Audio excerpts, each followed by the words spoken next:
bist du ihr aller Ehre. Was ist Wundes hier geschehen?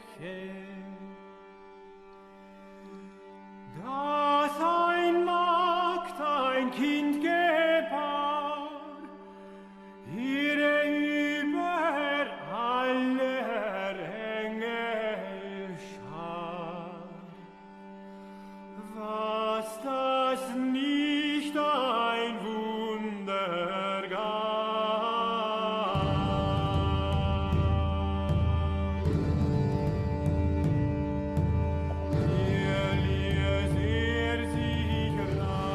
This is The New Right, a podcast for the lost arts, reclaiming the literary Holy Land from the heathen. This is Matt Pegas. And this is Dan Baltic. And we are back here with another episode, our first episode of 2022, with our first recurring guest, Last Things. Welcome to the show. It's a pleasure to be here, guys. Thanks for having me. Yeah, no, very good to have you back. Obviously, this is the second collaboration between New Right and Last Things. The first one I was unfortunately absent for, but I did enjoy the conversation you and Dan did. But I think we wanted to get you back on, A, because the first conversation was so good, but B, I definitely, had some of my own things I wanted to talk to you about. So, very, very good to have you back. And this may seem a little bit like repeat or like a step backwards or something based on the conversation you already had with Dan. But I just thought maybe I want to talk a little bit more about your work today. I feel like the first interview was a little bit of you interviewing Dan about New Right, and maybe this interview informally is us interviewing you about Last Things. So I thought maybe just start off by you kind of telling us a little bit about your project, how it came to be. I can intro it a little bit. You're a YouTube video essayist, and a very good one. Some very high production quality and insightful videos. But if you just want to talk about your project a little bit. Yeah, absolutely. And Matt, I did read Dragon Day, so I'm happy to. Oh, thank you. I'm happy to talk about my content, but I hope we can talk about your book as well. But we will. But yeah, so my YouTube channel is called Last Things. I like to think about it as a pervert's guide to cinema for the dissident right. I've been described as kind of a right-wing Adam Curtis. So my typical format has kind of been to pick a philosophical idea or a philosophical personality or some subject and try to explain it through the lens of a film, a work of film, or a television program. I say that as though I'm prolific. I've got one 3-part series, and I've got two videos that come in about under an hour, and I'm chiseling away at my 4th, which I was really hoping to get out the door before J.R.R. Tolkien Day last week. It has to do with Tolkien and Lewis, but I could not make that deadline. Yeah, that sounds really good. Yeah. But in general, I guess I try to come at things from a dissident right or post-liberal perspective. So, that's probably all that needs to be said as to why the three of us are interested in conversation. For sure. No, as I said, the videos are great, and it's hard to be super prolific. Some of these people will release YouTube videos all the time, but like when I watch your videos, it's very evident that they're the product of a lot of thought and a lot of work. They are video essays. This is not you, speaking off the cuff on something. It's these are real fully fledged video essays. So the amount of time and work that you put into them definitely shows. And it's interesting you say Adam Curtis. I'm something of a Curtis fan. I never really made that connection between you and him, but yeah, I can see that there's a similar sort of editing sensibility, I feel, because when you make these videos, you have a real collage of different pictures and sound effects and even music, and it comes together really nicely. I'll be honest, I hadn't even until somebody told me I was the right-wing Adam Curtis. I hadn't even heard about the guy, but then I went and checked him out, and I was like, oh yeah, okay. I guess they're right. Yeah. Yeah. No, Yeah. it really fits. Like, I didn't think of it either, but now that I'm like remembering the Curtis docs I've watched and your videos, like, there is a similarity in style and in substance. Yeah, and Yeah. I mean, I don't mean to no shade against Curtis, but I do think he considers himself a man of the left. Oh, for sure. Yeah. yeah.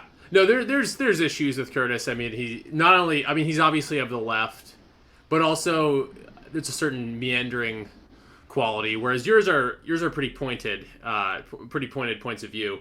And I mean, was the Distributist somewhat of an influence? I know you've done streams with the Distributist, but Very much so, honestly. Yeah. I mean, I'm always giving Dave kudos, I guess, but I kind of attribute him to both my slow lurch rightward from my shit lib days. He was somebody that started to take on a lot of the kind of classical lib personalities online, and I would find that he just kind of bested them.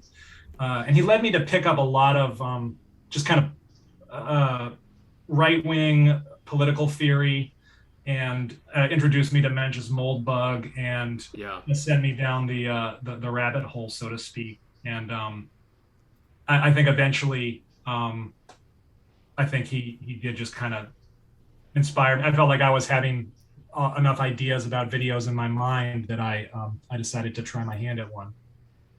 Yeah. No, that's definitely shows as an influence. Yeah, he's great, obviously, Distributist, and I think probably some of our listeners would be familiar. But it's like a whole, I don't know, subgenre of YouTube video are these video essays, and they're again, they're a cut above the speaking off the cuff on a topic. I mean, these are really, it's like, you're basically reading a philosophy paper. But to get into your videos a little bit, I first came across your work. It's actually the same place that I met Dan, and the same place that this podcast came from. I came across your work first on Justin Murphy's forum. I remember, it was April, May of last year, maybe June, when you first posted.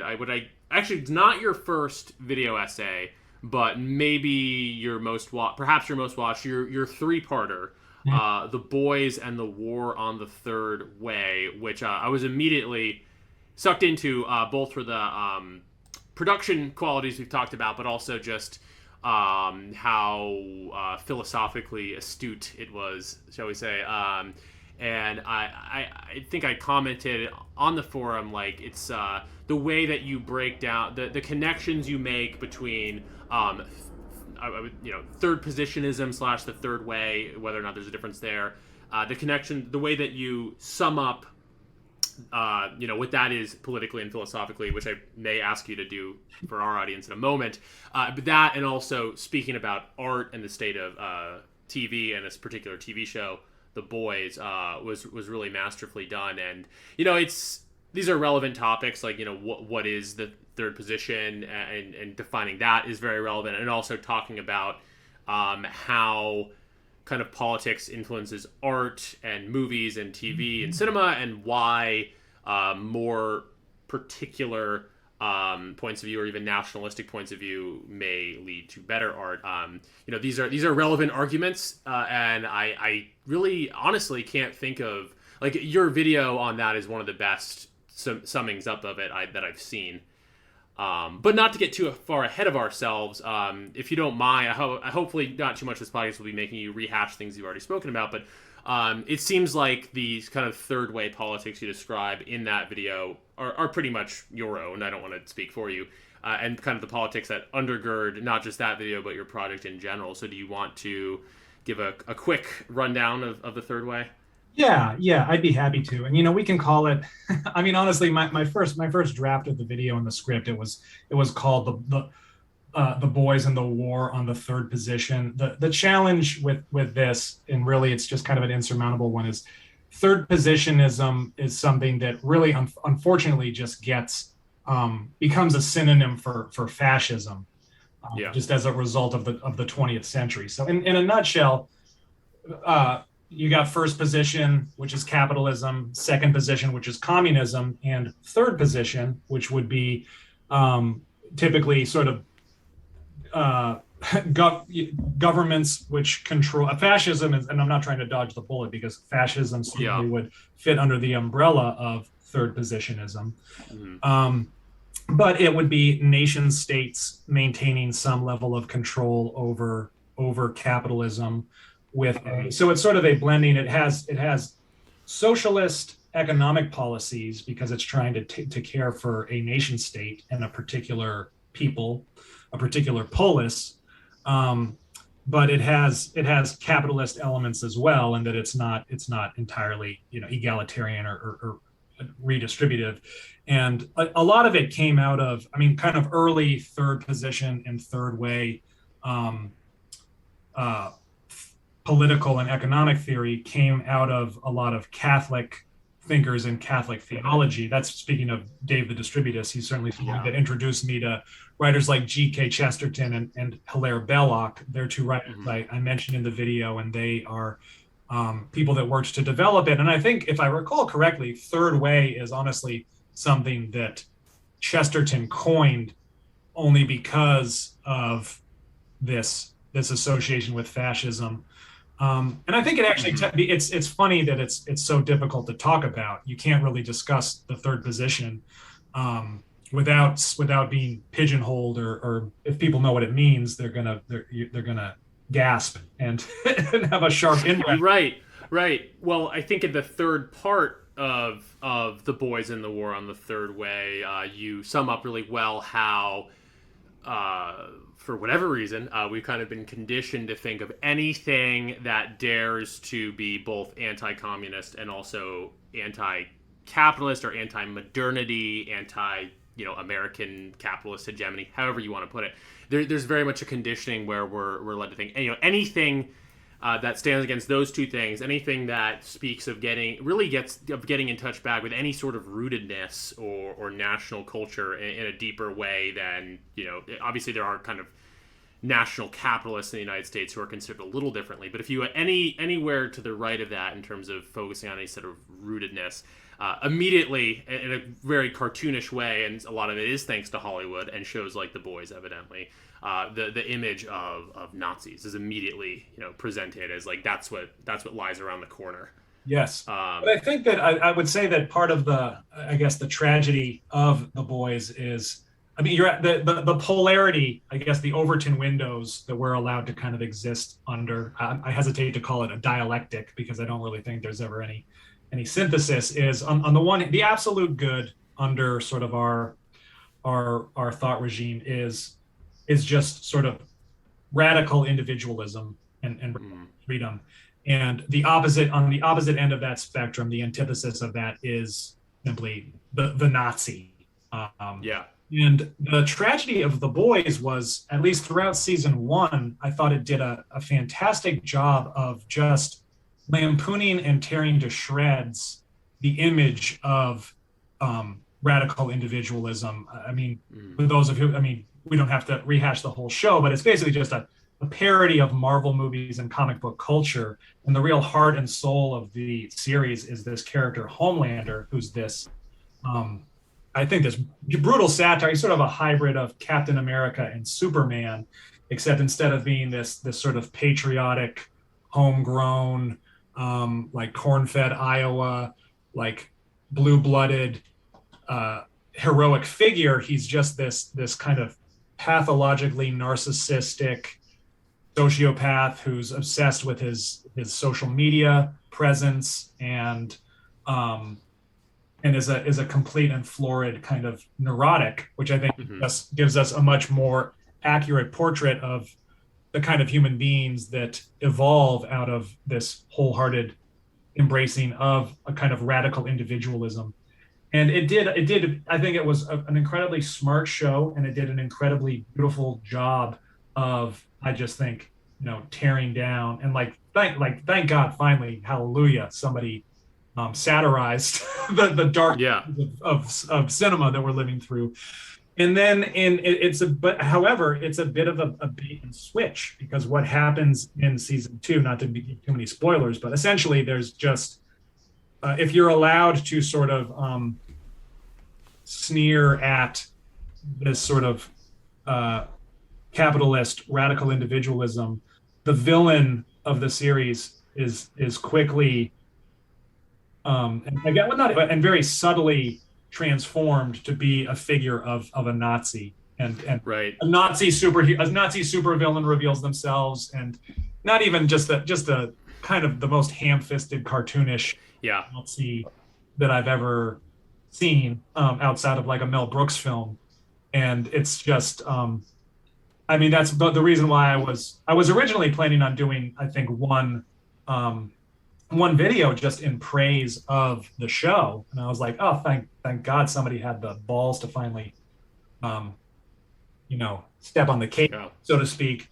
And then season 2 came out, and I said, oh, I can't tear the show apart. Yeah. Well, I mean, They did it to me. it's a shame that the show went down the tubes, but it makes your video essay kind of more dynamic, where there's, you praise it to a point, and then it also becomes a critique of it. And it's because it's not just the boys. It's endemic in the culture, both in Hollywood, but also in the political rhetoric of the times, where it's always this notion that there's fascists behind things, or that you have American capitalism, which has all its excesses and people are suffering because of it, but really what's behind that is some kind of fascistic white male notion, which I try to be nuanced about these things. Obviously you Last Things are pretty nuanced about this. Like, you take a certain amount of influence from certain left-wing thinkers in terms of economics, but like that kind of leftism where you're finding essentially Nazis behind every corner, I feel pretty confident is just saying is entirely fictitious and basically a myth, a politically useful myth to the powers that be, to always to say that there's always a threat of this kind of World War II type of scenario happening if people. Yeah. I guess if we attempt to define our identities using any sort of any people or history or culture. Yeah. It just leads to super powered Nazis. Yeah.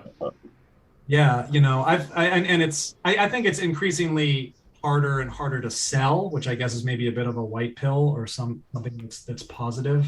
I doubt Yeah. too many people found the Stormfront, the Nazi character, to be frightening or believable or I guess cleverly deployed. Yeah. Well, Was the I think show? that's a white pill, but also it's a relevant point that when people make Nazis and those type of characters as cardboard villains, it's bad art. So The Boys, as you note, started out very, very interesting because it was dynamic and it was asking intelligent questions. But then when you resource to cardboard villains for ideological reasons, but also out of laziness, it creates a show that is just not as good as it could be artistically, to say nothing of the political message. Yes, yeah, absolutely. I would second that, everything Dan. Yeah. But I mean, I imagine, I did not hear a lot of other people react to it, but I imagine that there had to be people other than me that just felt their intelligence to be kind of insulted by the. Yeah, I mean, even people on the other side of the aisle to us politically, you would think would find that to be a very cardboard, portrayal of. And I have to be cards up. I have not seen The Boys. Based on your recommendation, it sounds like the first season is very much worth watching. But in any case, it sounds like the first season, regardless of where one stands politically, it sounds like the first season had a lot more to offer. It was a lot less of a sort of straw man, cardboard villain kind of setup. And yet there is this, you could call it the tragedy of The Boys, because it sounds like, and I'm going to loop this in with your unique, political perspective as an advocate of the third way. Basically, again, not having seen the show, I now plan to watch it, but the first season, it seems like it was parodying it was a satire of the effects of liberalism and liberalism writ large, liberalism in, you know, in the more politically serious sense of both economic liberalism, capitalism, as well as social liberalism. It seems like it was a general satire of that, which the power of that is that there are people on the left side of the aisle who can see something in that, that, you know, that they can understand and that makes sense to them. But there's also people on the right who can see something in it. And from those two perspectives together is where you get something like a third way type position. And yeah, lo and behold, it doesn't have to be fascism. All it has to be is a simple acknowledgement that both the only starting point is an acknowledgement that both unfettered capitalism and also unfettered social liberalism have kind of wreaked havoc on society and in our lives and have led to this atomized situation.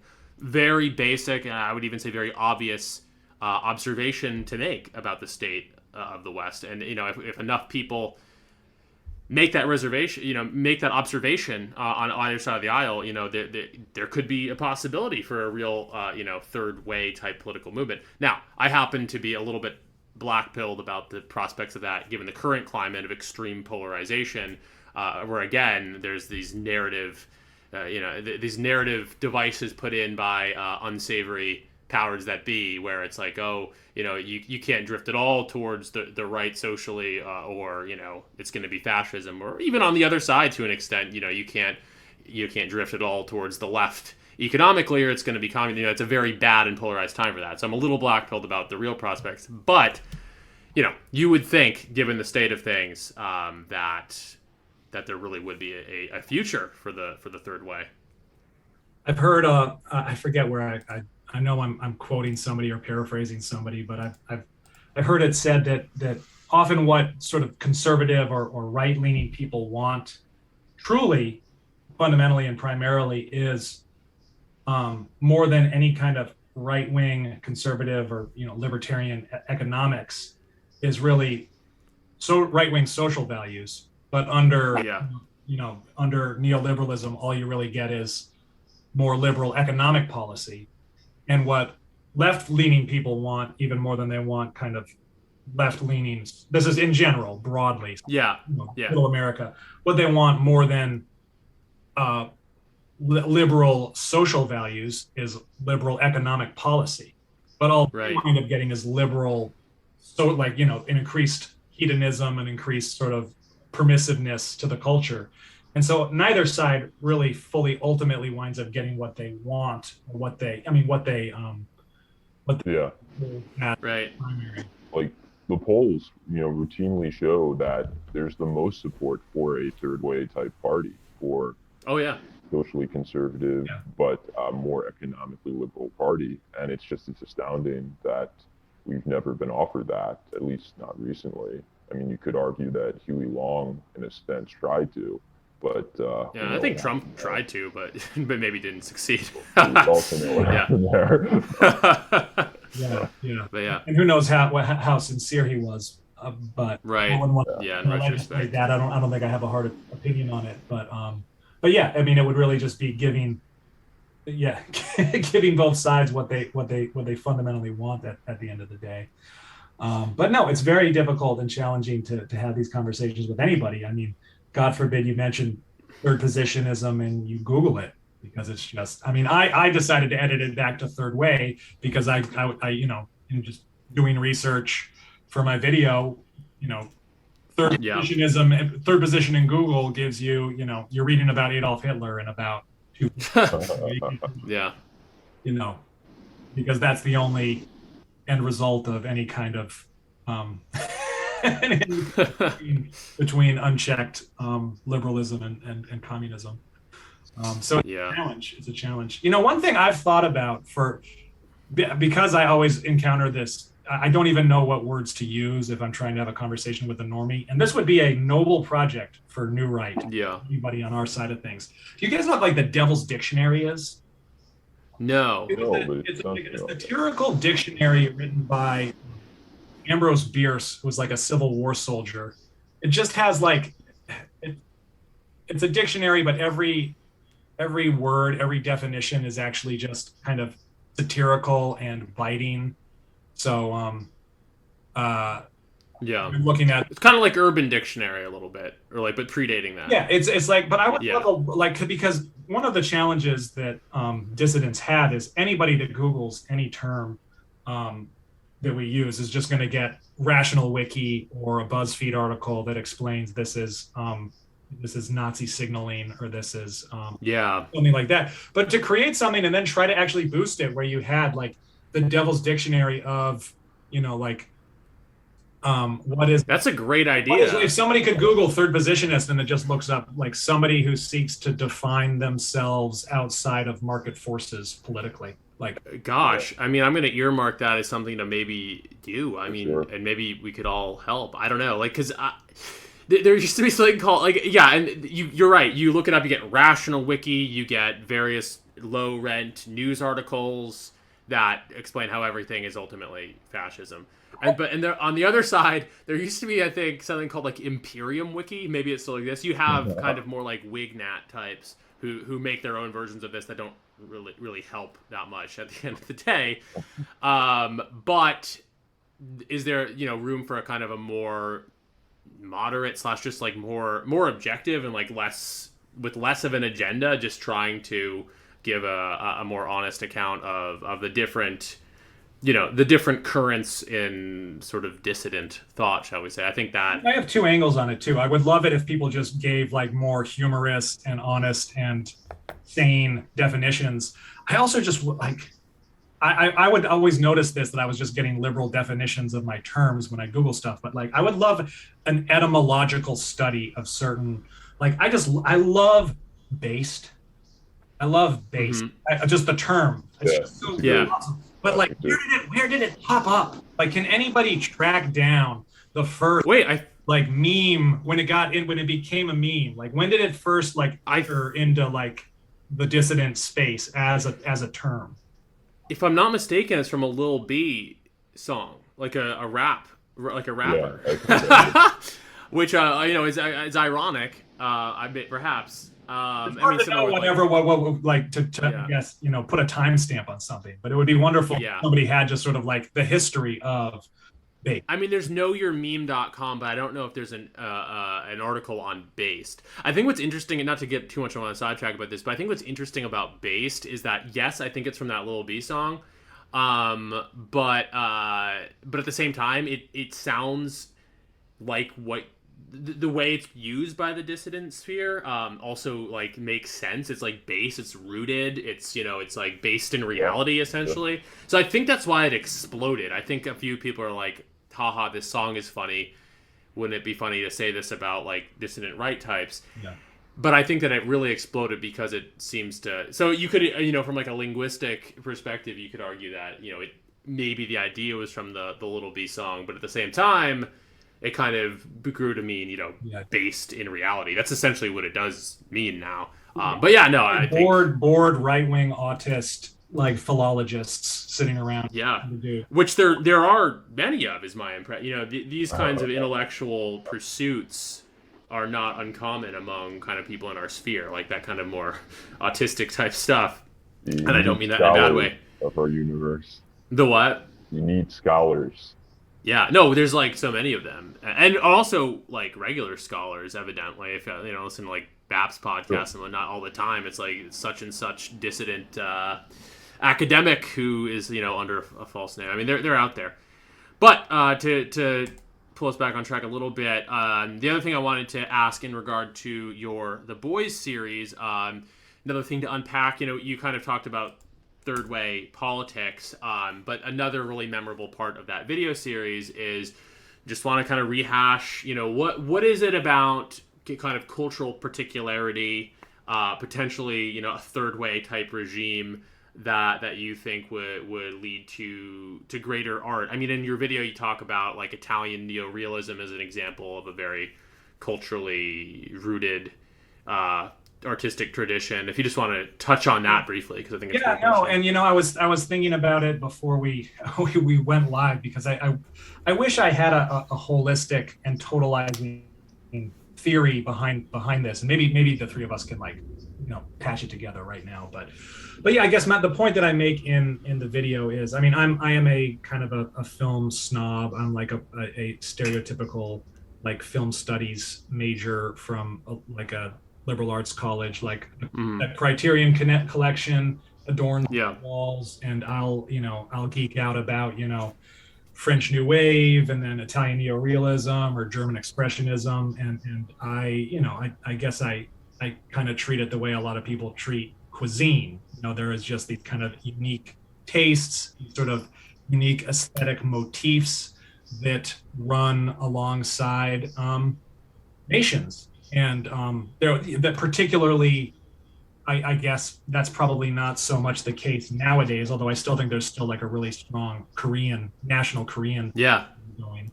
That's basically the only movies I bother watching today. But in general, the heyday was really the 1960s. And I guess what I allude to in the video is that you need a certain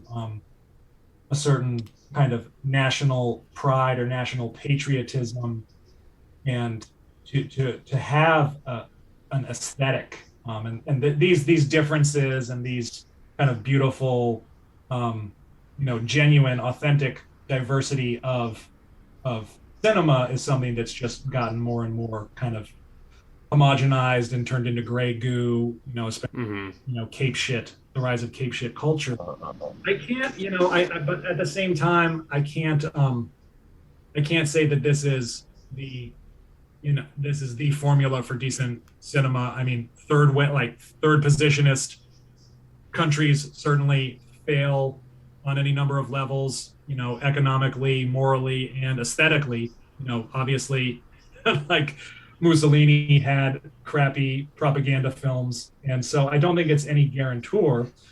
Right. I have to say that sometimes, like, I guess there's maybe two kind of categories. There's, I guess, movies that kind of stick to a certain place, like Italian cinema or German cinema, Japanese cinema, and then there's also things that are just kind of rooted to a particular time. Like I certainly can't think of a movie like Back to the Future, which I think I touch on briefly in my video. I don't think it's something that's going to make it into the Criterion collection. That's certainly a movie that was produced when we were well on our way to kind of a globalized cinema, but it's a great movie, and I have right a lot of fondness for it. And I do think that it does sort of hit on just sort of 1980s Americana, and a lot of the things that something like Stranger Things is playing on the nostalgia for. So I mean, I can certainly find movies that don't adhere to some sort of patriotism that I'm capable of admiring. But I do just look at the kind of global cinema and global television of today, and I think what it makes me immediately hungry for is just, like an actual subject rooted to a particular time in a particular place, trying to say something to me as opposed to sell something to me. And no, absolutely. I mean, I don't want to. Obviously, on this podcast, we love our sort of right-wing artists, filmmakers, writers, but like, the point isn't simply right-leaning people make better art. That's not necessarily the point. Because with a lot of the filmmakers that you mentioned, I mean, I don't even know. I probably don't know nearly as much about it as you, but like those Italian neorealists, certainly the American sort of new Hollywood filmmakers who you do praise in the movie in your video as being another example of this. Even like the George Lucases of the world, maybe not the newer Star Warses, but the older. And this, perhaps, I don't know if you mentioned Spielberg by name, but you mentioned even them, even what a lot of people would see as filmmakers who later sort of led to where we are now. Nevertheless, there is something rooted in of a particular time and place about New Hollywood. Even my point is, those people are not right wing people at all.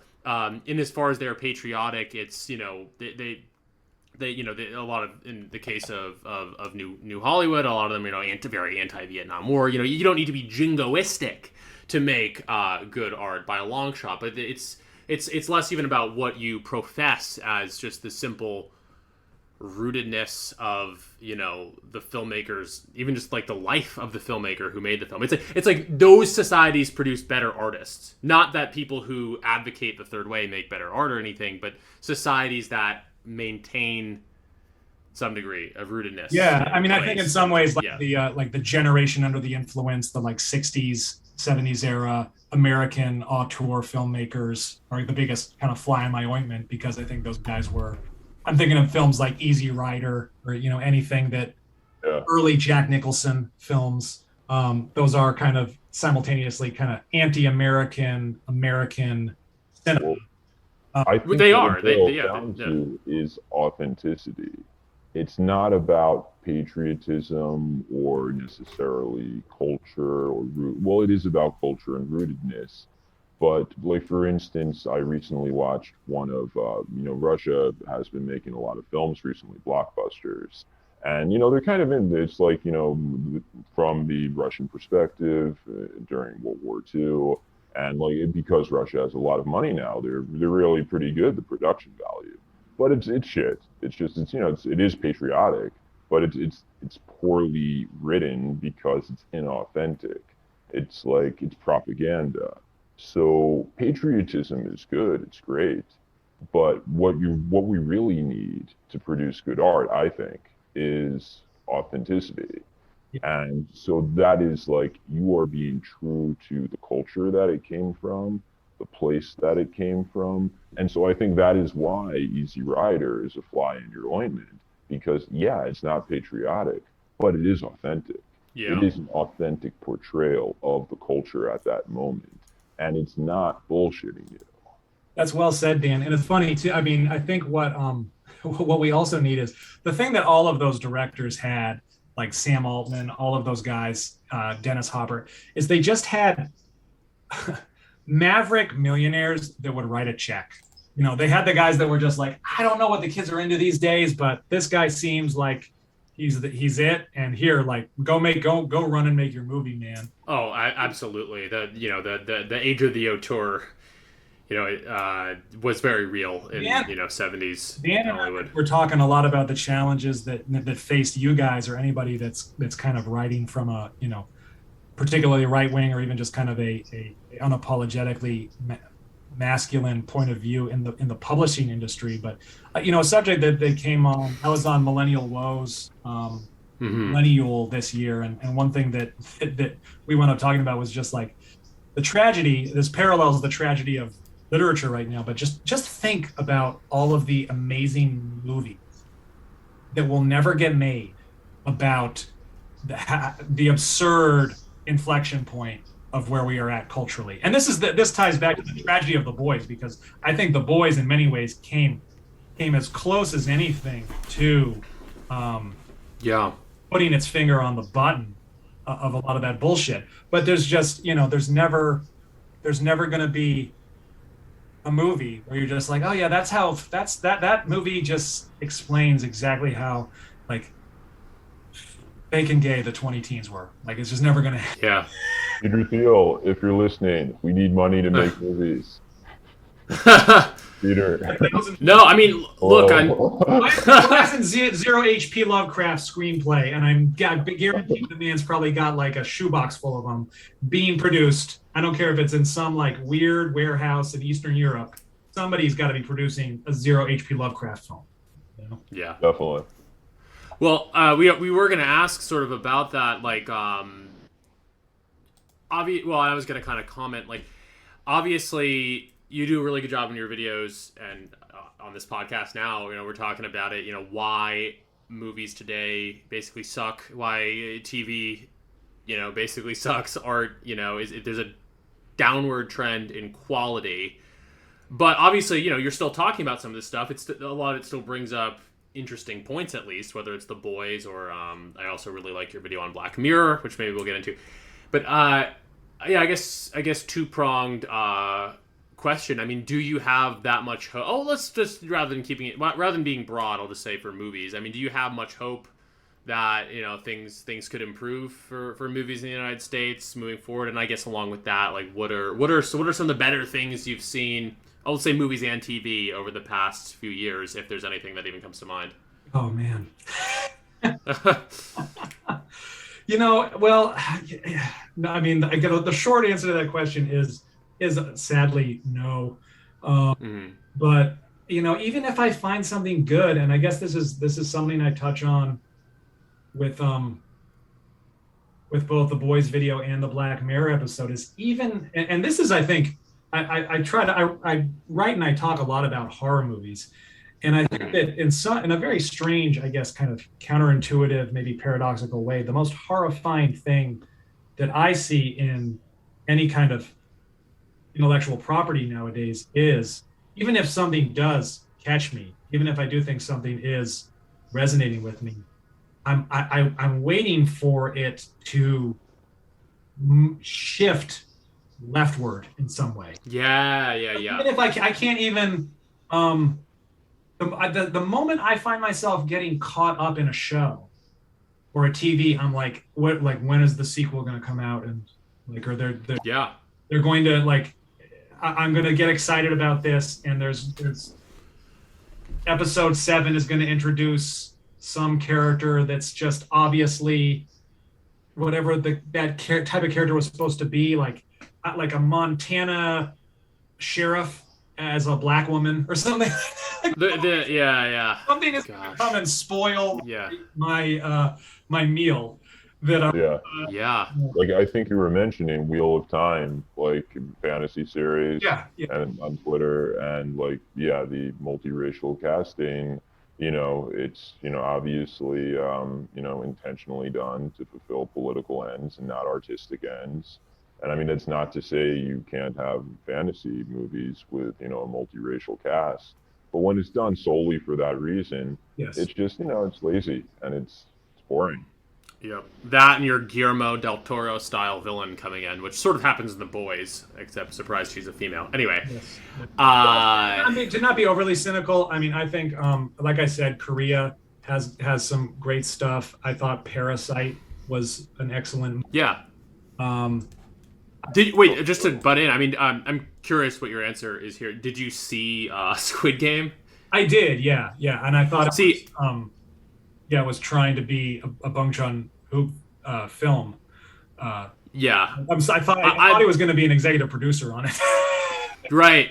Well, here's the thing. I'm not going to overly heap praise on the Squid Game, but I'll say this. For a show that everyone was watching, I mean, normally when everyone's watching something, it's either bad or like good but stupid. I mean, like the last couple of times that it happened with a Netflix show was Stranger Things and Tiger King. Stranger Things, I do keep up with Stranger Things because for whatever reason, but I think it's very derivative.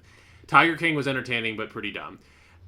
Of those 3 shows I just mentioned, the meme Netflix shows, Squid Game is, I think, by far the best. I think there was some sort of redemptive quality there, and when you said that Korea kind of had a thing going, it reminded me a bit of that. Like that, there is more. Squid Game is not very woke at all, and it is kind of rooted in this new Korean thing that's going on. And look, I don't want to like sidetrack us about Squid Game too much. I was curious what your thoughts were because I thought that it was a lot better than I was expecting. Yeah. No, it was good. It was but again, it just made me kind of want to watch Bong Joon-ho host, and I did a guest spot on Tyler Hamilton's channel where we did a deep dive on Host, which is interesting. But I don't think that I think that part of Korea is still, I guess, angry enough at America and therefore sort of imperial culture that they managed to, poke the bear with a stick every now and again. Yeah. Art. I think so. And what do you think about a couple of the more recently produced movies that some have said are right wing or based, and like for instance, Once Upon a Time in Hollywood or The King, and I love both of those movies. And I realized that they both pass and fail your test of rootedness, because Once Upon a Time in Hollywood is quite rooted to the era, the 70s, 60s when it was made, when it was set. But obviously it's not of the moment today. And the King, of course, that's King Henry V. So that's at the end of the Hundred Years' War. So that's definitely not today.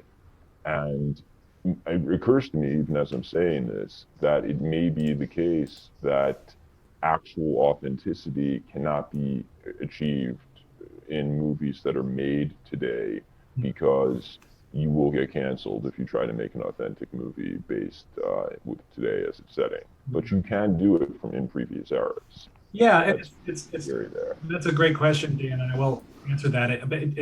I guess part of it kind of ties back to Matt mentioning Stranger Things. We're all literature guys. I don't know if you guys ever read like William Gaddis's The Recognitions. It's about a great forger, a painting forger, a guy who does facsimiles of masterpieces. So much so that they can't actually be told apart. Like, he can do a Goya painting and it looks exactly like Goya, and so he's very sought after by art art outlaw. But that's sort of that. It's one thing that's, I guess, a bit tragic is the best that we can hope for aesthetically is these perfect facsimiles of a bygone. Like, oh, you just crushed 80s aesthetics, but it is this simulacrum of an 80s movie. You just crushed Renaissance aesthetics. It's like watching home movies of you and an old girlfriend. It's not like immediate. It's not you can't celebrate it in the same way. Quentin Tarantino is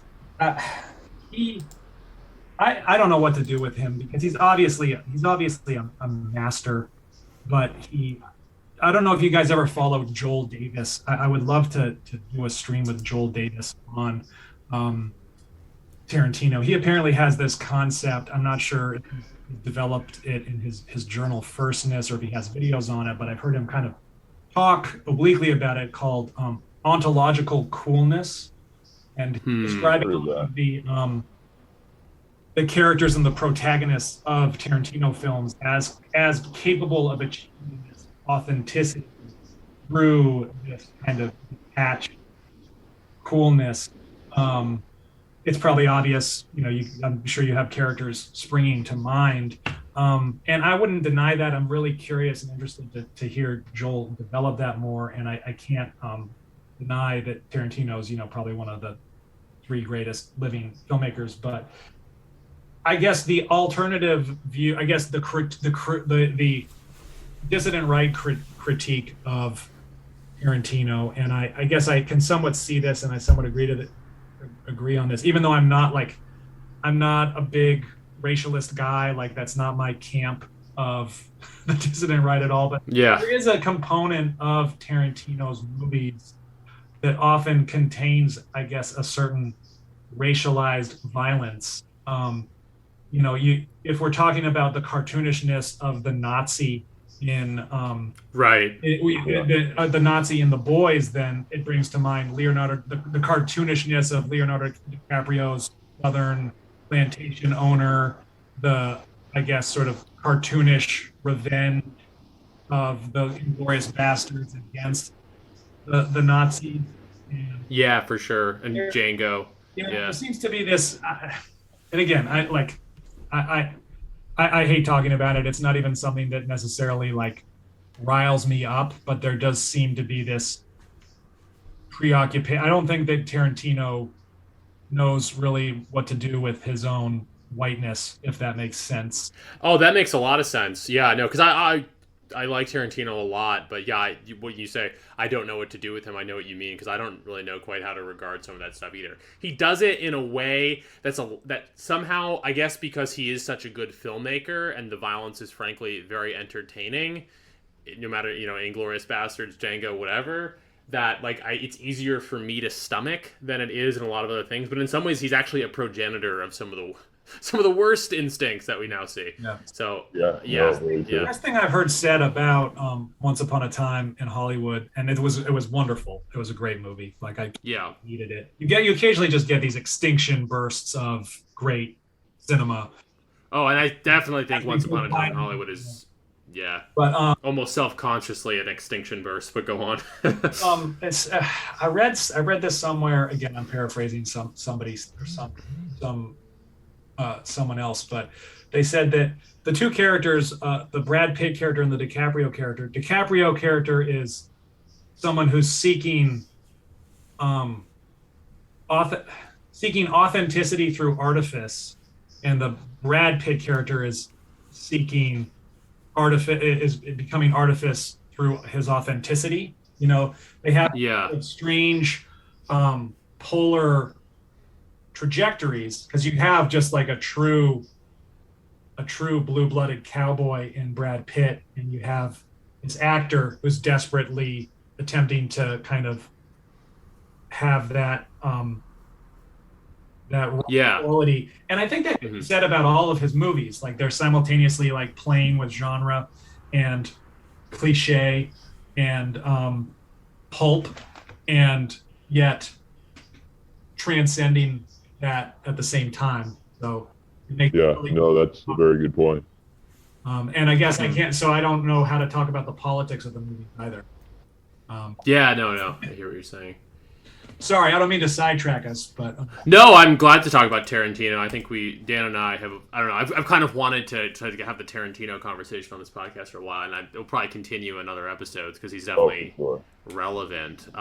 Just to go back before we move on to like the next question or whatever, I did think you made a really interesting point. I mean, I've seen most of your video essays at this point, maybe all of them actually, but my favorite ones are the one on the boys that we've talked about, and also your essay on Black Mirror, what you call the scariest episode of Black Mirror you ever saw, which is the abominable Star Trek sort of based one. Yeah. And you bring up a really interesting point that like you get a lot of mileage out of talking about the boys and talking about Black Mirror, which both of them are flawed shows. But the flaw almost becomes like a meta narrative about the film, which is like, when, as you said, when is it going to go woke? Obviously it happens with the boys, and your video on Black Mirror. I don't want to spoil this video because you do a really good job of kind of building to your point. What's that? You can. It's fine. Don't worry about it. But it's such a it is a point of equality that I want to make it. I mean, I think a lot of people have seen the show Black Mirror. I'm certainly a fan of the earlier stuff, and will probably continue to watch the shittier stuff that's coming out just out of habit. But basically, it's a show that started as this kind of much darker Twilight Zone-esque anthology series, mostly, criticizing modern man's relation to technology, and doing so in a really, really compelling and frankly very disturbing way, including the second episode, which you talk a lot about. What's that one called? It's like 15 Million Merits. 15 Million Merits. I'm not going to sit here and rehash that whole episode. Some of our audience will probably have seen it. That being a really good example of a great episode involving, basically, to sum it up really briefly, someone in a sort of technologically totalitarian society ultimately getting completely sort of co-opted, trying to rebel, but then even having that rebellion sort of co-opted and turned into yet another commercial product. Is the sort of abstract of what happens in that episode. And then your point in your video, the scariest episode of Black Mirror I ever saw, is basically that more or less happened to Black Mirror itself. That originally there was more sort of revolutionary potential, that this was a show that was actually touching some uncomfortable spots in the culture, and then it got bought by Netflix, which is never a good thing. And it's not something that it went woke, but in this episode, that is basically, sort of Star Trek inspired, so to speak. Again, people should just go watch the video. I'm not going to take all the time to. I think where the real sea change occurs, the name of that episode is the USS Callister, where it's just it was never a show that and wore any form of politics on its sleeve, and then it just suddenly became propaganda. It really did. It was Yeah. it lacked it, and it was desaturated of its horror, which I think is the most horrifying thing. And that's, I guess, that's why it's hard for me to answer your earlier question of just, good films, good um, good movies, good TV shows, because you are waiting for this this form of culture jamming, and it's hard for me to tell how. I mean, I guess it's certainly deliberate, but there are so many different levels on which it functions as well. Because now, like, if I try to have if I want to talk to a coworker about The Boys, and they're like, "Oh, do you watch The Boys?" And if I say, "Yeah, I like The Boys," well, am I agreeing to the fact that Nazism is the greatest threat to human flourishing in the world, Mm-hmm. or am I acknowledging the brilliant satire of Cape Shit?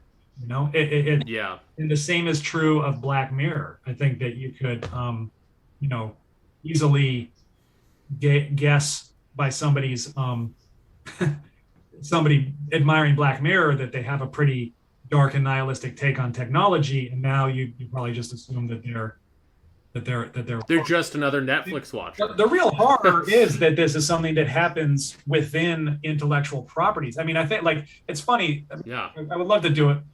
I think it's probably been commented on to death, although I'd love to do a video on it. I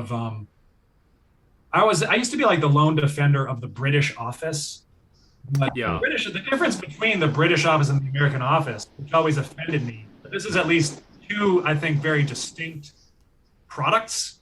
The British Office really felt like every office job I'd ever had, and the protagonist is unlikely to get the girl and does not have a lantern jaw, and there is this discomfort.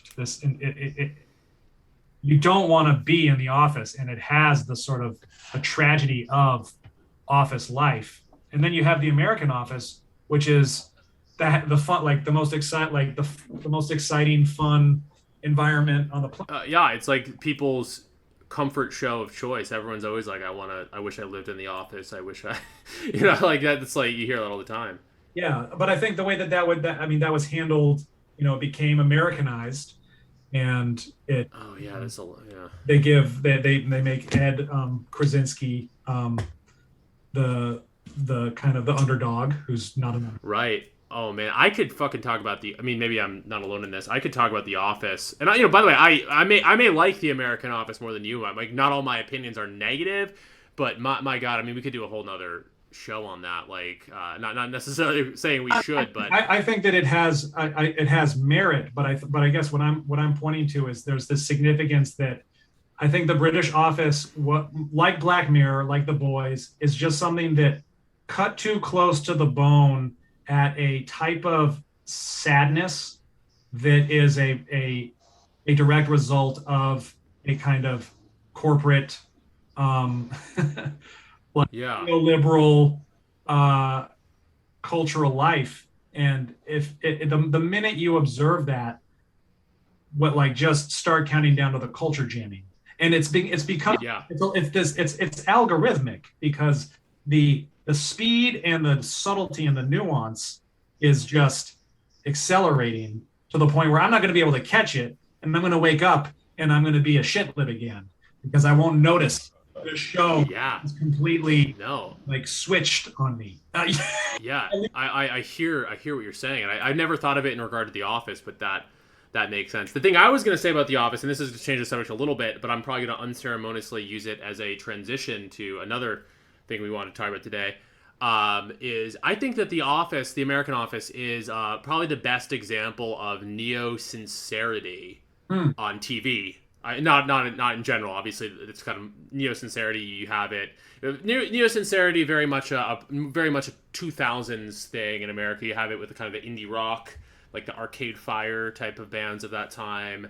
And you definitely have it with writers like David Eggers and David Foster Wallace, which is the topic I'm probably going to jump to in a second. But I think that this never really occurred to me about The Office when I was like originally watching it when it was coming out, but I re-watched some of it recently, and I was like, oh my god, this was like so of the moment. It was so it's that Arcade Fire aesthetic, that David Foster Wallace aesthetic, neo sincerity, where the message is all about like the life is banal, but it's actually really wonderful, and you have to like embrace the beauty of the banality. I mean, like that was like really in the. I don't know if that's just my impression, but my impression is very much that was very in the water for whatever reason in the 2000s, and then like in the 2010s, it sort of fizzled out as, I guess, as we started to get into a more chaotic sort of cultural moment where all of a sudden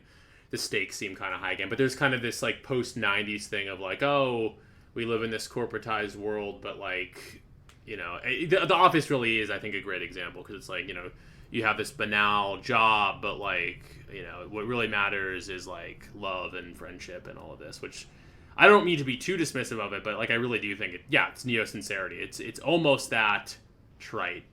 But go on. Thought about I don't want to interrupt you, but I've never really tried to trace Wallace's influence on other mediums. But yeah, we want to talk about Wallace, so let's talk. We do, and I'm just gonna say one last thing about The Office. Another thing about like this is, I mean, one, obviously the aesthetic is neo sincere, like that's obvious enough, but like indeed John Krasinski, who incidentally also made the Quiet Place movie, which you have another good video essay about, but not even to touch on that. John Krasinski and I think BJ Novak and I think some of the other creators of The Office did cite Wallace as an influence, so it's not mere speculation. I think that connection is there. But on the David Foster Wallace note, Dan and I think saw on Twitter yesterday that you were potentially looking to do a stream on Wallace, which maybe we could still do down the line. But Dan and I have been talking about potentially doing an episode on DFW for a while. I think that the general sense with Wallace is he around the time, a few years after his suicide, he became sort of beatified in the culture. And people always looked at that Kenyon College commencement address. This is water, yeah. This is water, where he lays out kind of what we're talking about with The Office, a very neo-sincere type of message. But then shortly after that, he kind of there was this reaction to his beatification from across the political spectrum. I mean, I always had a very influential moment in my like personal development as a reader and as a writer was reading Bret Easton Ellis's takedown of, less a takedown of Wallace, more a takedown of The End of the Tour, that very neo-sincere movie that was made about him, and basically just taking down the kind of cult of the nice guy surrounding him. That had an influence on me. I don't remember if I've talked about that. I think I've talked about it on like another podcast, but basically I was a really big David Foster Wallace fan in high school. I was kind of one of those David Foster Wallace lit bros. Hate to admit now, but that's where I was at like 17, 18. And then I read that Ellis, piece on the End of the Tour movie, and then it kind of made me reconsider how much of a sort of, basically how much I'd bought into neo-sincerity as a sort of aesthetic, and that subsequently influenced my reading and writing going forward. But it's not just the Bret Easton Ellises of the world, and not that Bret Easton Ellis is necessarily right wing, but a lot of sort of people in our sphere would have a similar critique of Wallace, that he's essentially a neo-sincere weenie and overrated and pretentious. Yeah, is he? But also, is he go on. Cringed? Give me the dirt. You consider him based or cringe now? Oh, you're asking me? Yeah. I am going to deter the question because I'm going to deter the question because I want to give a little more background, but also because I haven't completely made up my mind. But I'll offer opinion in one sec. The other thing I was saying, he's also obviously very much rejected by the left. And I remember there was a meme sort of towards the end of my time in college where it was like, or not even a meme, but like a BuzzFeed article, to all the men who've recommended David Foster Wallace to me. Like he was basically villainized as like the peak like cis het, white male writer. I'm not aware of this. This is interesting. I didn't know about the left's rejection of him.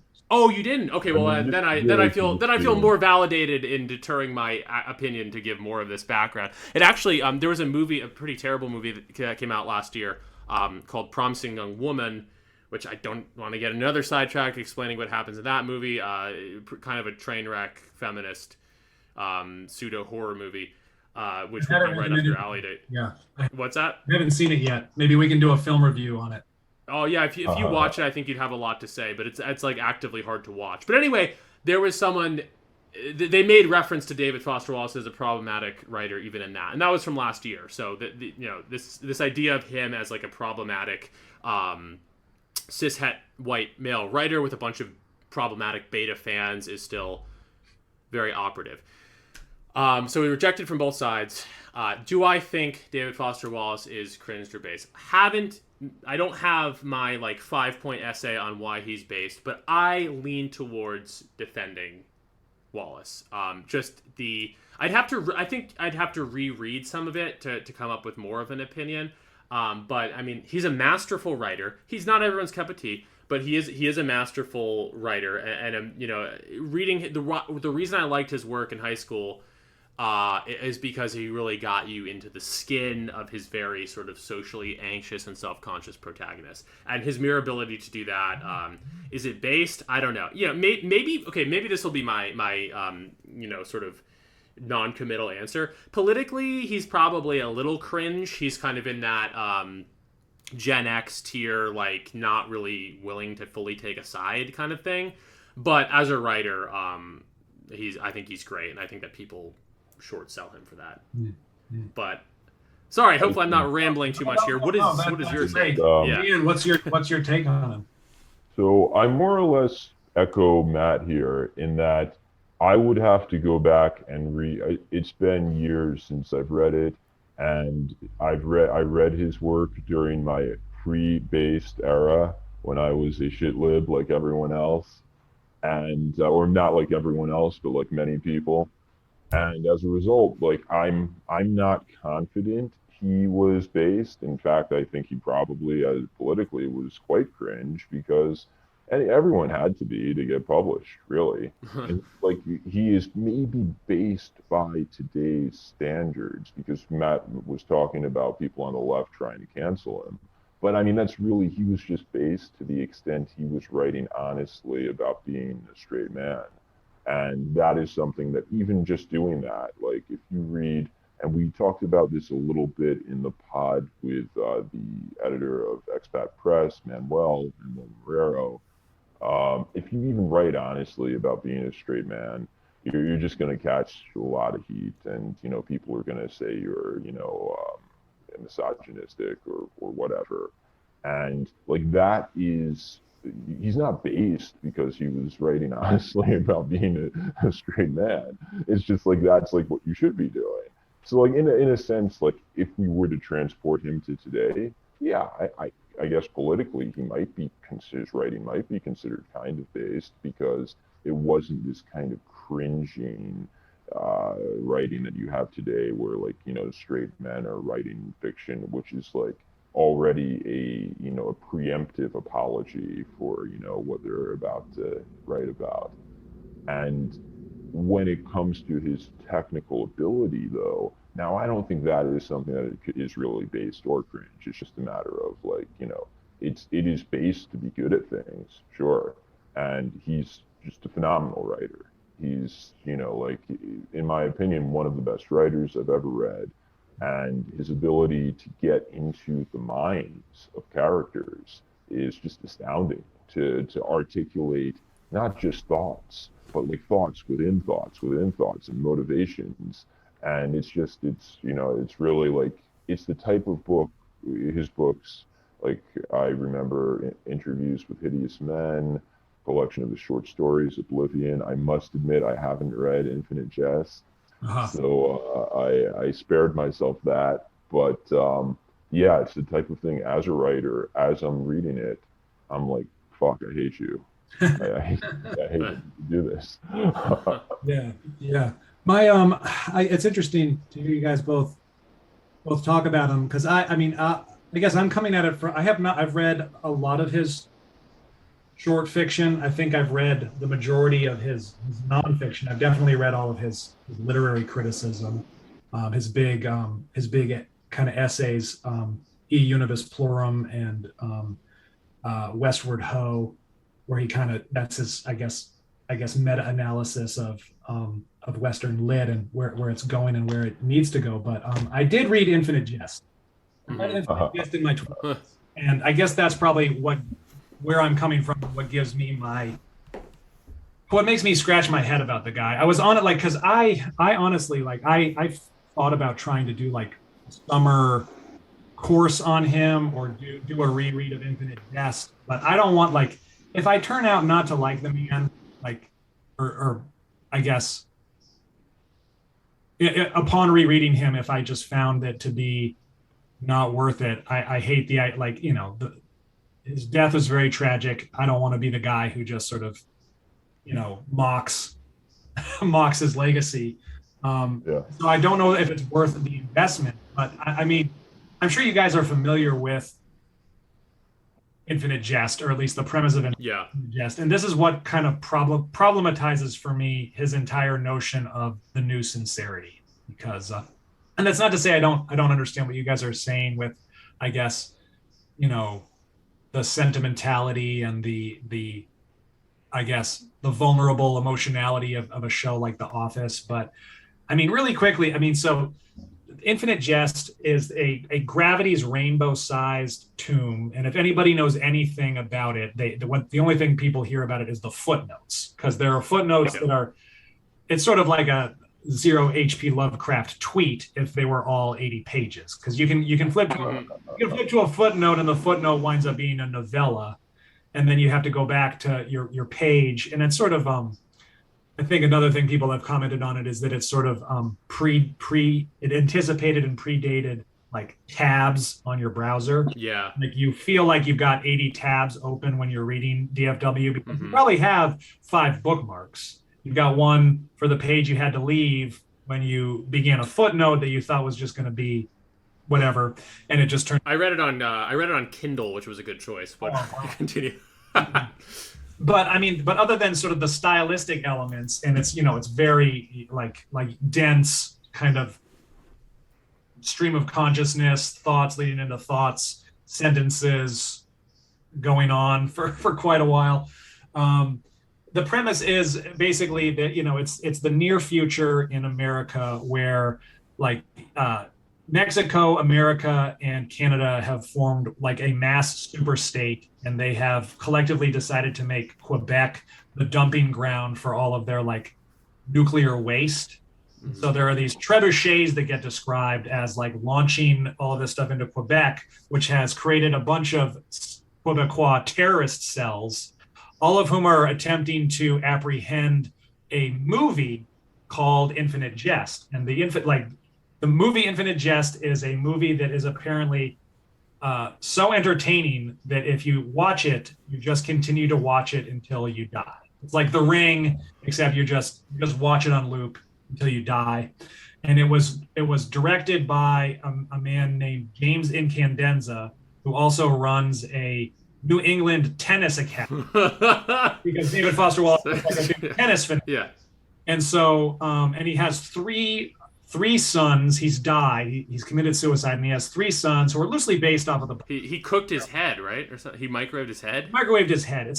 So I'm just like fondly remembering the plot now. It's been a while, but go on. And I would say like at least half of the footnotes are descriptions of James Incandenza's movies, which are all sort of like veiled homages to David Foster Wallace's taste in movies. And certain directors. So you learn about his entire film catalog throughout the thing. And the other part of it takes place in a halfway house, and you have a character who's the most deadly and feared members of a Quebecois terrorist cell are part of what's known as the wheelchair assassins, Les Essons de Roland de Fauteuil, as I recall. And they are, because the only way you can make it into their organization is if you lie down on a train track and basically play chicken with a train, and the game of the next train. Yeah, they're brave enough. I'm surprised. Yeah, take their wheels, but despite the fact that they're all in wheelchairs, they're the most adept, live, ninja-like assassins. So there's these absurdist elements of it. But I guess no. But half of it also takes place at a halfway house in Boston near the tennis academy, with all of these adult drug addicts, and that all that to be being said, nothing happens in the book. Nothing, absolutely nothing. Like you'd think you just described a kind of wacky screwball adventure, but there's next to nothing. There's no. I mean, you can kind of piece it together what happens, but all of the action that may or may not have happened is alluded to. You would it would be an effort on par with James Joyce's Ulysses to actually house the plot of the movie. And I've even heard people say things like, I heard some interview with Wallace where he said, like, well, the structure of the story is based on the Sierpinski gasket, which is some sort of like obscure esoteric engineering mechanism. God. This does not. Infinite Jest and much of Wallace's work has never struck me as a man who's not concerned with how clever he is. And for a man who spent much of his time and much of his nonfiction berating sort of postmodern 60s era, what he calls the sort of post-Nabokovian generation of writers, this is certainly not any kind of return to realism. And there's certainly plenty of, I guess, deliberate mazes that he sets forward for his reader.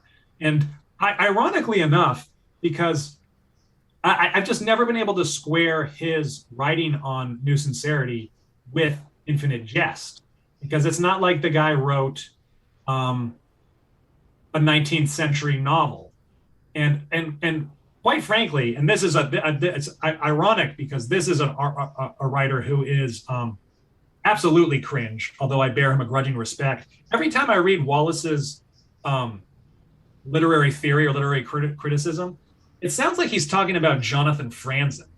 And apparently the guys were real, like, they kind of frenemies. They had, I guess, a bit of a rivalry. They both they were friends, but they didn't see eye to eye on fiction. And I remember reading about that. A point that he wrote a piece after Wallace died, and I think one of the more biting things he said was like, it's interesting to hear you feel like he writes an occasion like a heterosexual man, because I can't. And again, I have not read all of Oblivion. It's been some time since I read him, but Franzen said, why did he never once write about two people being in love? Yeah, I can't honestly, like, and the irony there is there's a biography out of him now, out of him called, I think the title is like, Every Love Story is a Ghost Story. It's a ghost story, yeah. Well, Dave, you never wrote a love story. Like, you did, right? This is my last point I'll make. This is my last observation, and this is gonna be what cancels me. This will be the moment that cancels me, Joe. Because I read, and I hope I get this right, but I know that he had, I guess, an off-again, on-again relationship with a poet, a woman who, I guess, Mary Carr, yeah. Like, I think the P-Goat, the prettiest girl of all time. Yes. This quasi-character, Madame Psychosis, in the book, which is an allusion to Metempsychosis, which is an allusion to James Joyce's Ulysses, but this is the New Sincerity, everybody. Don't worry, you don't have to, like, pick up on seven analogs into this text. But I heard, like, I read somewhere, and maybe I'm getting the details wrong, but like, he was, I guess, cruel enough to her that at some point he tossed her out of a moving car or something like that. Something fucking terrible. But to be honest, the guy was like, that makes me like David Foster Wallace a little bit more, because he actually sounds like something other than a brain in a jar. Like, right. That was the most visceral, like passionate thing that I'd ever heard about the man, and I didn't think he was capable of it. No, that was basically, in so many words, I think. Don't throw anyone out of cars. No, of course not. But there's a life there.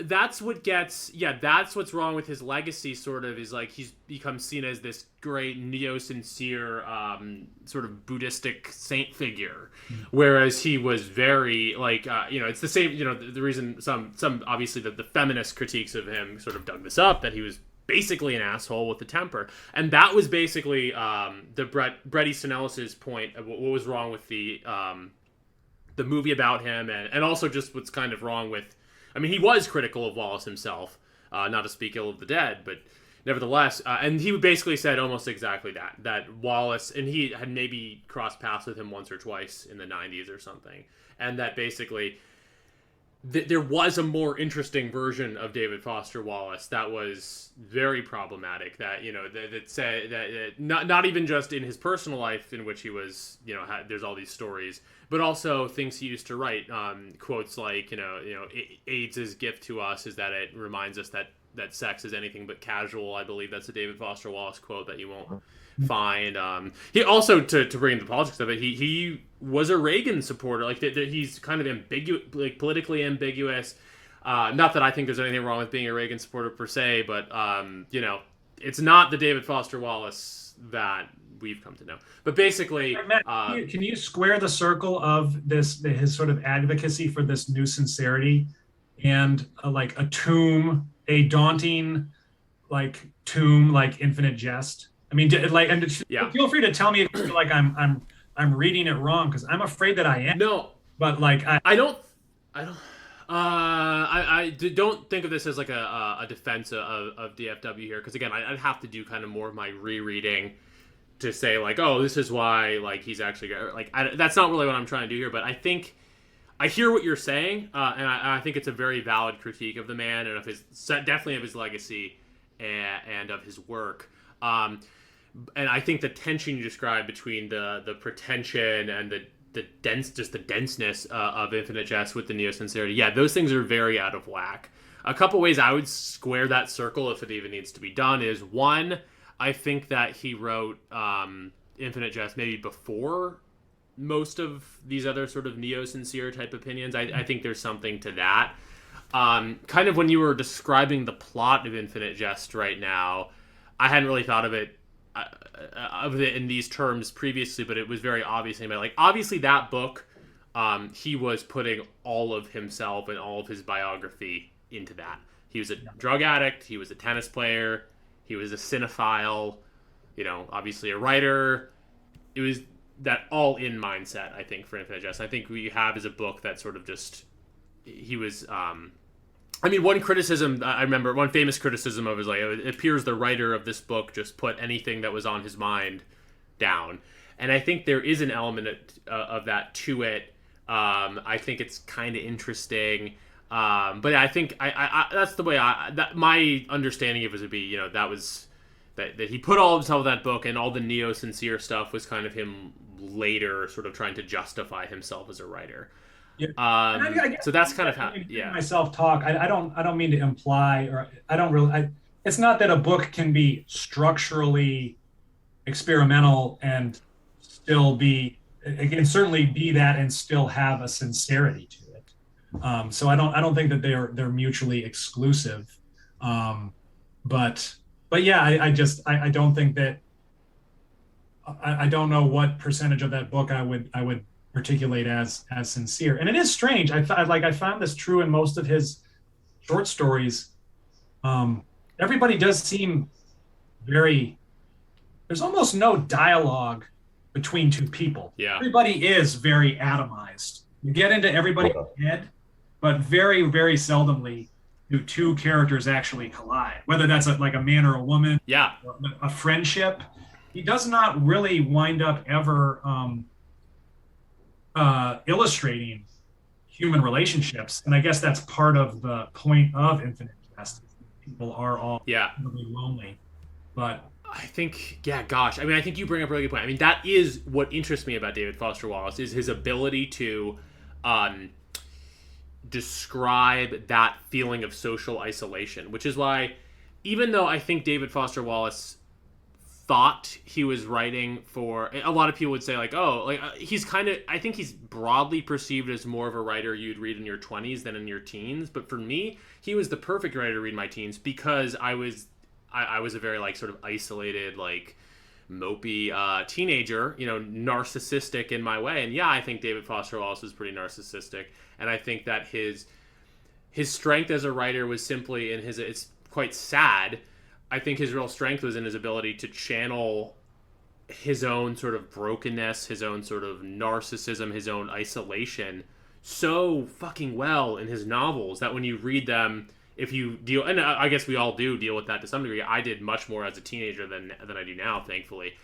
It makes you feel less lonely when you read it, and this is the stuff that he said about his own work and about the way he appreciated literature. So I think it's like I like David Foster Wallace a lot, but kind of just for like that one thing, that his writing is this testament to a, he always would say, frequent David Foster Wallace quote, I think it's even in that Kenyon address, the mind is a wonderful servant but a terrible master. I mean, you feel him struggling with that so keenly in all of his work, maybe less so the nonfiction, but definitely in the fiction, and that's what I appreciate. But and I actually, Jonathan Franzen, politically very cringe. I enjoy his novels, and I enjoy Franzen's novels in the way that I enjoy most literature. Like David Foster Wallace is like, he's like this one note thing of the isolated protagonist that you feel so keenly.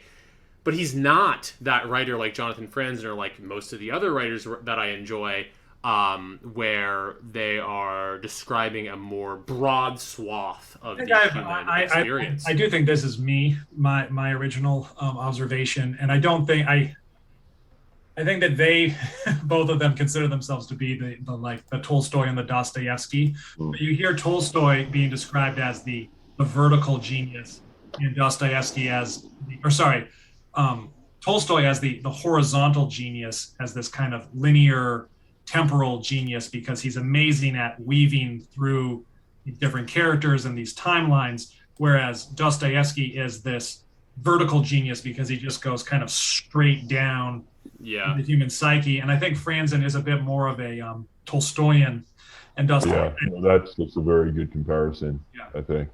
Yeah, and I mean, I think Franzen's like freedom was, like, if I can get over like the Democrat scoffing at all the Republican characters, like the ambition and the scope of the book was like, that is a 19th century novel. Yeah. And it's very, politically very hard to find anybody with the, but stylistically impressive. Right. For that. Yeah. Yeah. I think with regard to, I'm not sure to what extent DFW is or isn't sincere, but with regard to the irony in his work, I mean, I think we all know that irony sometimes does hide or is used as a tool to convey a greater sincerity. And like I think you could see that in some of his writing, that like despite the fact it's like deeply ironic, especially one story that comes to mind is in Oblivion. It's a story about a man who I think it's called Neon, who lost his will to live. Oh, that's one of my favorite ones. Yeah. So he just starts like trying to figure out a way to, kind of find a will to live. And so he starts sleeping with different women every night, doing other stuff that he thinks will make him, feel alive, and none of it does. And he eventually does kill himself. And this all, like, the way it's written, like it is not really written in a sincere fashion. Like no one is really that kind of like vapid, that kind of, he's almost like a Welbeck character. But so there is an element of irony, I think. But I think a story like that was very sincere, because I mean, I'm sure it tracked his own beliefs about the meaninglessness of life, and of course presaged his own ultimate suicide. I'm surprised that do you guys consider him to be any of the loneliness and the enemy, and as well as the kind of formal level of the footnotes and the brown? I'm surprised people don't, at least I don't observe him getting more credit nowadays for kind of being the prophet of the internet era.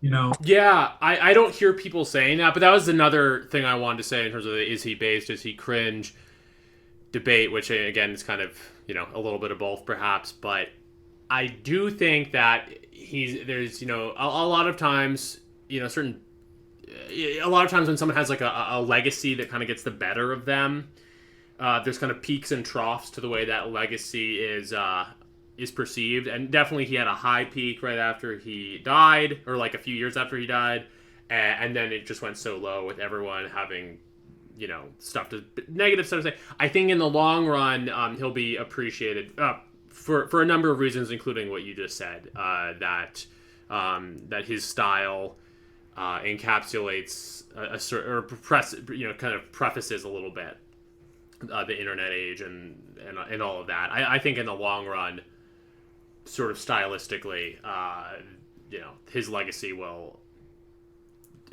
focus back on things like that. What he meant to a time and a place, and how he encapsulated it. People say this a lot of like Christopher Hitchens. If like there's one human being you could bring back to life just to see how he would react to like the madness of today. I feel exactly the same of David Foster Wallace. Like, what would he make of right? Oh, and I do. What would he make of what has happened to his beloved cinema? Like, what the hell? Hitchens, I know what he would say. I think I don't think it's very hard to imagine what Hitchens would say. Yeah. But Wallace, like that might be very interesting. It is interesting. I don't know.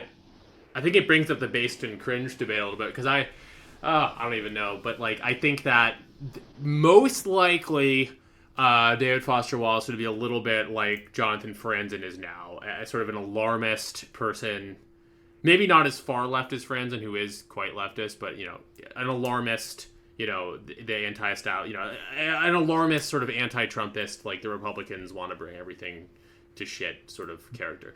But I think there is a possibility that he would have gotten red-pilled.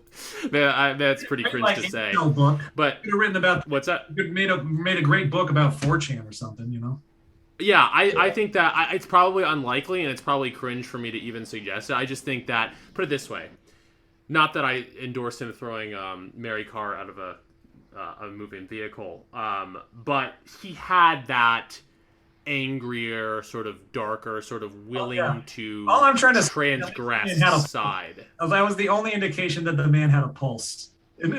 Oh yeah, he did have a pulse. So that's my point. Like there is, I think, that distinct possibility that he would have sort of gone off the reservation a little bit and been like, actually, not necessarily like in supporting Trump the way he supported Reagan, but like, not being willing to go along with the bullshit of like the center left and establishment. I think there is that possibility with him. Because he was really smart, as he loved to show off, and he did have that pulse. I think he's a little more of a wild card in that regard. Yeah, like Hitchens, I feel confident he'd just be your standard IDW guy, but DFW, he could be anywhere on the spectrum.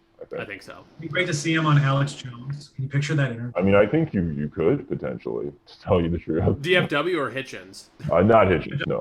Yeah. Hitchens, solid IDW. Both would be really entertaining. But, yeah. Like you could almost DFW. This is maybe this is further cringe, or maybe there's something to this. He's like a little bit like how Kanye West is like entirely unpredictable.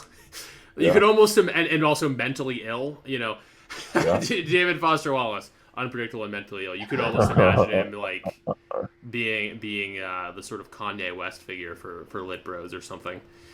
I've heard her. But anyway, go on. Sorry. I don't mean that we can wrap up DFW, but I've heard him. I think it was Dave the Distributist who kind of compared him to a Kurt Cobain figure. Oh yeah.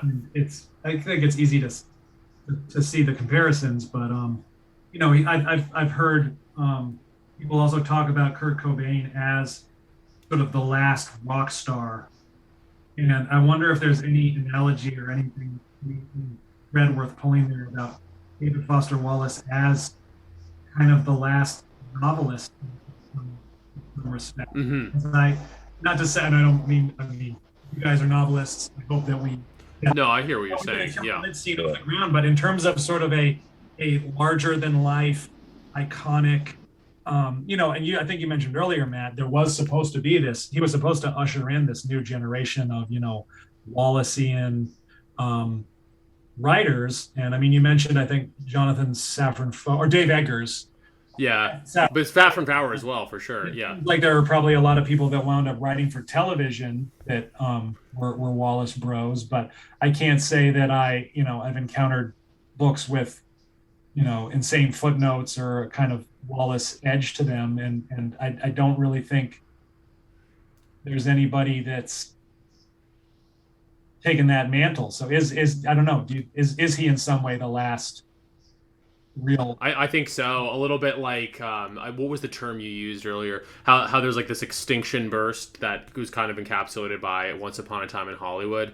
There is, I think, a little bit of that sense about Wallace, like a maximalist, sort of the last like cis het white. Well, that's it. The Yeah. last cis het, but not the last not the last larger than life novelist. Like people are talking about Sally Rooney and probably other people who I don't know the names of and don't want to know about. And Yeah. that, it continues just without us. And Right. that, I think that's the real black pill or white pill, because we're, the next big novelist, maybe America's not going to have like the novelist for America, because we're like 5 or 6 different Americas. So Yeah. maybe Zero HB becomes our big novelist, or Delicious Tacos, or Matt here. And There that's we a go. Well, I appreciate that, Dan. Yeah. But yeah, no, that is a bit of a transition. I don't even necessarily want to be anything that grand. But last things, you did read Dragon Day, which I appreciate. As pretty much all of our listeners know, Dragon Day is my novel, which I published with Terror House last year. I'm not gonna ask you like, oh, did you like it? Because then you're gonna feel like you have to say you liked it. But I did. I did, Matt. I enjoyed it, and I mean, I shared with you before I even read it. I just kind of read the boilerplate description, and I realized that the main setting and the main subject and theme throughout the book is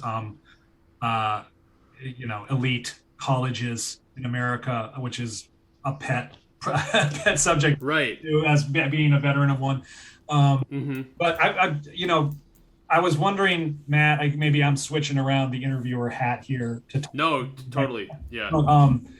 I don't, could you, I guess, try and provide whatever level of summary or description of your book that you would like to, because I certainly don't want to provide any spoilers, but Oh yeah. maybe this is something you're used to doing, just giving kind of a. Oh yeah, I'm definitely used to doing it. The novel is about a troubled young college freshman who, very isolated college freshman, who falls under the wing of a professor with dangerous ideas.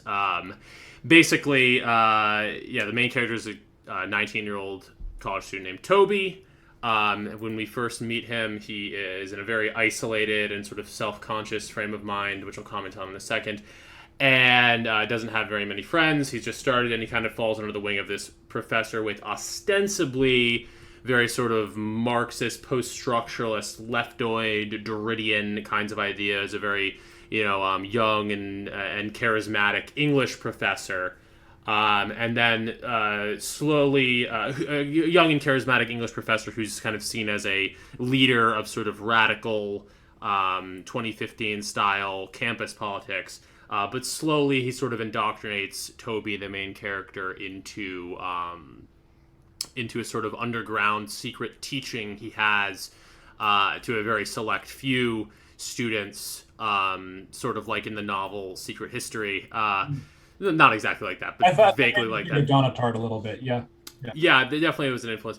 But basically, he secretly has sort of, I would say, like alt-right sort of ideas, but not like dissident right, third way type ideas per se, although that might be part of it, like a very sort of unhinged version of that. And this sort of incel type protagonist sort of falls under his influence, and things get worse from there, is how I'd sum up the novel. Yeah, and I much of it has to do with I guess when you start out, you do just, I guess, consider this professor to be a bit of a leftoid. He gets he has his students managed to get sort of a medievalist fired for triggering a student. It's funny, I missed I graduated from 2000 in 2005 from college. So I always was, I kind of missed. I came, Hmm. I graduated too early before a lot of campuses went completely insane, and I can only imagine what my alma mater is like today.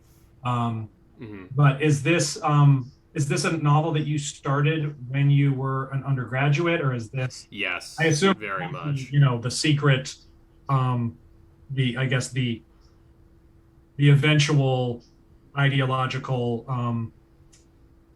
nature of this charismatic professor. I'm imagining that's not something that's lived experience. And if it is, don't tell me, because I want subterranean-based dissident professors to continue to operate.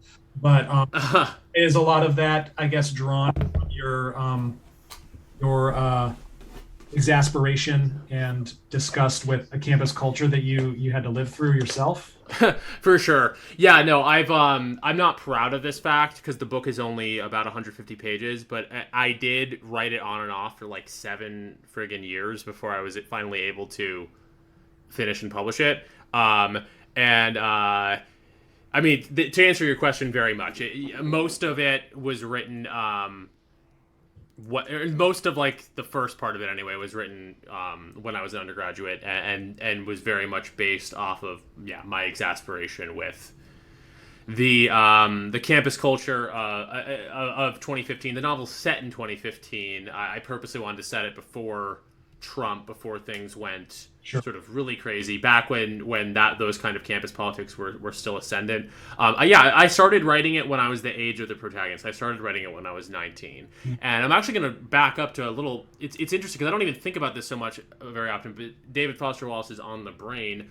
I think when I started writing it, my goal. I was still when I was a bit of a Wallace bro, and my goal was very much to capture that sort of self-conscious, isolated type of Wallacean narrative. For the years that I was mostly influenced by Wallace, it never got very far because I was never. I just don't have. I'm not even gonna say I don't have that talent as a writer, but I can't write a David Foster Wallace novel. I like the idea of writing the isolated character, but any kind of narrative thing, Wallace wasn't doing me any favors reading him. So it's actually interesting when I kind of went through that thing where I read the Bret Easton Ellis critique of Wallace. I think that's what really helped me as a writer because it helped me kind of move past Wallace and like Bret Easton Ellis is something of an influence, and I have X number of other influences. Like they're a better example of how to just write a narrative, I think. But I guess I just because we were talking about him, I'll bring him up. I do think writing an isolated protagonist, like that was kind of again, as I said, I don't have that same kind of mentality now. I'm a lot less sort of isolated and self-absorbed.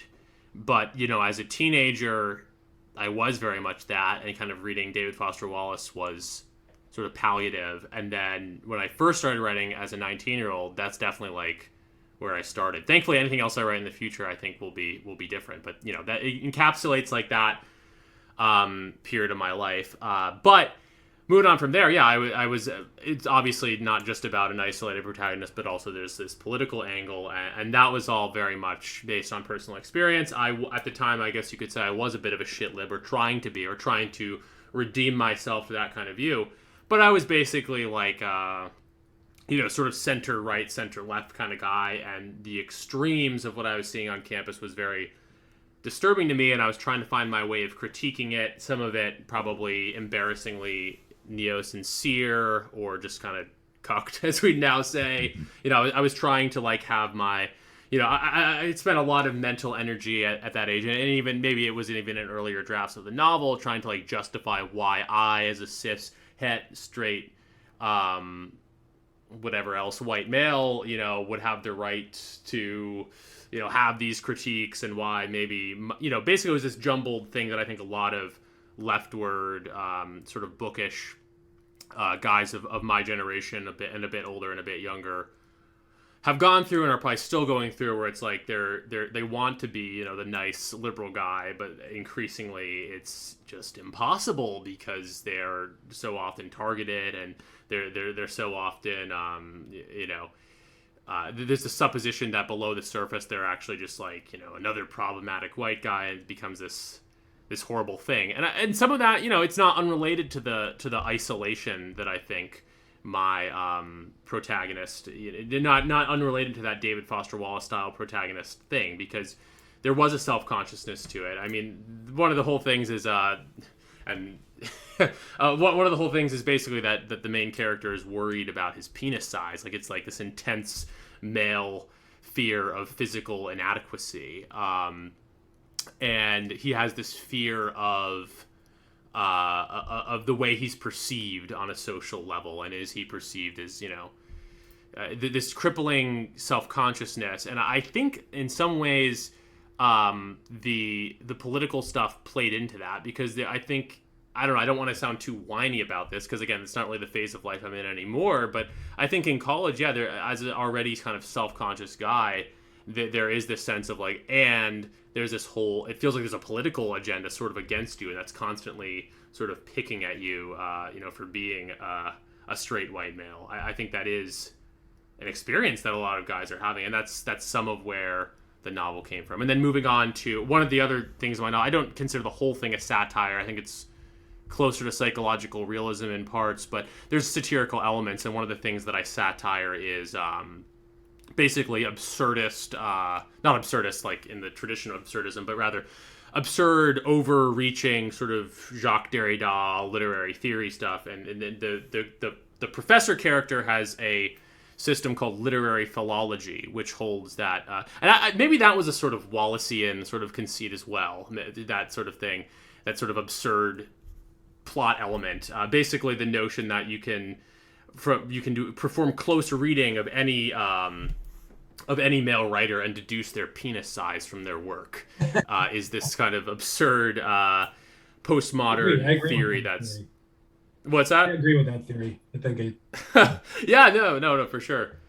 There's obviously some kind of perhaps humorous truth to it. Not that it could ever be literally done. But I think that there probably was a certain David Foster Wallace sort of element to that plot device. Reminded me of, he had a certain Hal Incandenza quality to him. Yeah, it's interesting. I mean, one thing I've noticed about a lot of people on the dissident right is, it's not entirely universal, but there is often this negative experience of college. And I know you're painting a portrait of an introvert and a unique character, but it's a story I've heard often. I don't consider myself to be an introverted person, but I had a kind of a terrible, I hated college. And I think something that I notice often is this, Franzen actually writes about this well in Freedom, with the character that goes off to college. It's something that gets built up in the imagination as, you're going to meet all of the best friends that you're ever going to have. Yeah. You're going to, it's going to all be a amazing HBO show about life, and the sexual liberation that you're going to experience is unimaginable. And I even went to, I'm not going to do my best not to dog myself here, but I went to a college that had like a large percentage of women. Like, the ratio of men to women was pretty significant. And that, as I was preparing to go to college, all my friends were like, hey, that's it. And I was just missing the hell out of male camaraderie. And there was this, I guess, sort of just lack of vitality to the campus. And I'm guessing that's how a lot of young men feel now. Yes. Regardless of the college of, I thought it would be this sort of, I would be experiencing some sort of harem situation, but get there, and I think most people that are freshly at college are actually a lot more terrified of sex than they let on, even though there are themed bacchanalian parties, and everybody presents this facade of kind of sexual freedom. There's actually I think it's a much more isolating and atomizing experience for a lot of people, and I think that's I think so. faded by the fact that everybody in your entire ecosystem has been telling you your whole life that this is supposed to be The best years of your life. Yeah. yeah, and it was So much to dig into there. Say that again. Sorry, cut out for a second. I could empathize with Toby, and I was not even taken under the wing of like a radical professor, but Yeah, right. I mean, I should add. I had a really good time in college, but like there was that edge, especially maybe freshman year or like when I first got there, of like, I guess adjusting, and I exaggerated it quite a bit. Thankfully, some of the audience may be happy to know it's not that autobiographical. A lot of it's very exaggerated. My time in college was a lot better than Toby's, but no, I appreciate you bringing that up, because absolutely that, in so many ways it's a political novel, but like the root of it was emotional. And again, not to just keep saying this, but I'm kind of I hadn't thought about it in so long that it's sort of striking to me. Yeah, like definitely was supposed to be that David Foster Wallace kind of protagonist, where it's about this character's isolation and how he does or doesn't escape it. And yeah, I appreciate you bringing the college thing up, because that's very much the feelings that I first sought to write about. Later, it got into sort of politics and the state of the West and the problems with the progressive mainstream and satirizing postmodern theory. But at its core, what I wanted to write about, what I knew that I felt keenly enough to write a novel about, was that feeling of isolation or crippling self-consciousness. I distinctly remember, not to get too personal or weepy here or anything, but like I distinctly remember being at a party in college and just not having a good time. Like I just wasn't talking to anyone or whatever. And I remember thinking like, I want to write a novel or a story, or it ended up being like a novella about the one guy at the college party who's not having a good time. And in retrospect, that sounds a little emo and whatever else, but it was my first novel.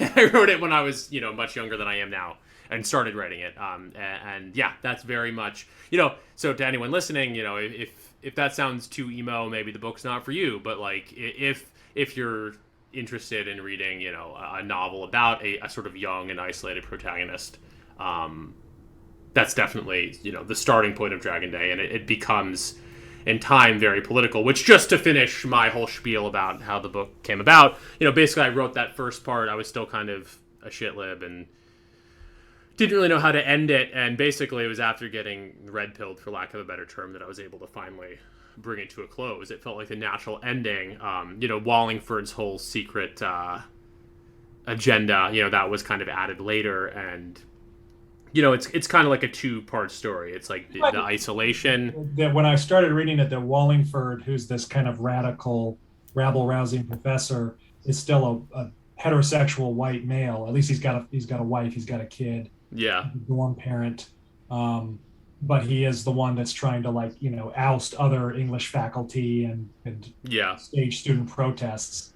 And I was scratching my head when I began to read that, because I was like, why is this character a blonde, like a Teutonic blonde guy, maybe, but that gets, I think, further adumbrated as you read. But yeah, sort of. I mean, on one hand, I'll say like it's probably not the most realistic thing in the world. I think that a lot of kind of woke campus people would know better than to have a figurehead like Wallingford. But I think, the way I'd explain it in the context of the book is that this is just a very charismatic guy, and has this kind of, strange power over people, is basically what I think it ends up being. But it is a little, I don't mean this as a criticism of my own book, but definitely that's kind of perhaps a stumbling block, is that in real life, I think you'd have a hard time having such a figurehead who's basically Teutonic in appearance. I mean, I'll just come out and say this. By the end of the book, I'm not saying he's based on Richard Spencer, but I definitely was imagining someone who looked a bit like that. I visualize like a Richard Spencer character when he definitely has that charisma. That's the type of personality. Interesting. But yeah, well, thank you for reading it, and whenever I have another novel out, it won't be another 7 years before my next one, and Matt, I have to tell this story because it somewhat ties into to Dragon Day, or at least the subject matter. Again, I graduated 2005. This isn't. I don't think this is gonna dox me. There was one tiny like one small inkling of what was to come that happened to my college when I was there. Like we had one day. It was my senior year. All classes got canceled so that we could have sit-ins and discuss race relations for the day. Yeah. All of the campus got shut down, and I cannot emphasize how lefty my college. Like I was the left of the left. Whatever college you're thinking of, they think of my college and they're like, those guys are crazy. Forget that college. Like, but the sit-in, and this is all apocryphal. So this was all like I'm hearing this third hand. From a friend of a friend of a friend of a friend. So I may get the details wrong, but apparently what like the catalyst for this whole day, where just basically the whole college got shut down, was there was a black female student at a party with a white male student who was from the South, and they were talking, and she bummed a cigarette off of him, and he handed her the cigarette, and he lit it for her, and she said, "Oh, well, thank you, like what a fine Southern gentleman you are." And the student said, "Oh, well, no, I'm just a gentleman. If I was a Southern gentleman, we wouldn't be able to be hanging out," or something like that. Like, which it's like a party quip. Yeah. Like I think, like honestly, just probably like yeah, like. And what's funny about it is just I mean, all of the people in my college who I'm sure if you took the exact same human beings and you plopped them down into like 2015 would have crucified this guy. But you had all these people like sitting, like all of the professors had to run different, I guess, I don't know, awareness seminars, or it was kind of ill organized because you didn't have like Robin DiAngelo's yet. You didn't have like a cottage industry of how to run these workshops, but it was like, the college was acting like somebody had committed suicide and we all needed to have a talk about it. Even like the most sort of like proto woke students were just like, that's all he fucking said. Like they were all just like, yeah, but that's kind of funny, or like he might have had a point, or maybe he's just trying to say like, it's great that we're at this college because now we get to like hang out at a party, and like I come from a part of the country where these connections don't get made. But I mentioned it because at the time I was like, this is the dumbest. I was so ashamed to be at my college that we were having this happen, and then like fast forward a decade, I'm watching some Yale undergraduate on YouTube scream at a professor. But that was just like the first tumbleweed that was rolling by the road that was the prelude of what was to come.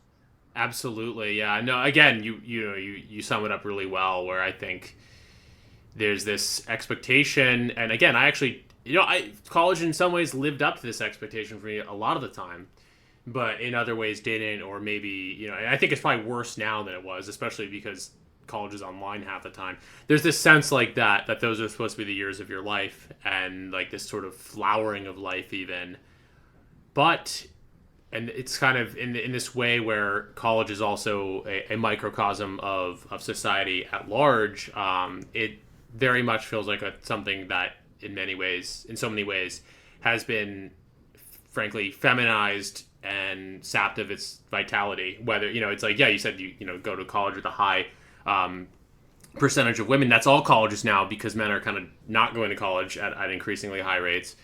And it's supposed to be good because there's all these women, but actually it's not. Actually, you realize you're in a world that at one point was sort of made for you as a young man upcoming in society, but it is no longer. It's like you're no longer really wanted here. There's a feeling. I kept waiting around to like form my Mannerbund, and like after 4 years, still this kind of like lone wolf. And there was just kind of like, I wouldn't have been able to articulate it probably until a decade later, but it was just this kind of like feminine energy to it, where there was this lack of vitality. There was no no sports teams, no sort of themed houses, no athletic events. There was no sort of like just Geist, just spirit. It was a Right. very spiritually dead place. So imagine that, and then throw into it, you imagine yourself in that, and then a professor who secretly is Jack Donovan, or is secretly Jack Murphy. I shouldn't say that. And now Yes. perfect description of your book. That's basically you think you're dealing Yeah. with a woke professor, and then it's like, Yeah, and in that lack of vitality, in that lack of Geist, there's someone who is delivering the goods cryptically, but also in a way that proves to be dangerous. And I don't think it's going to happen, but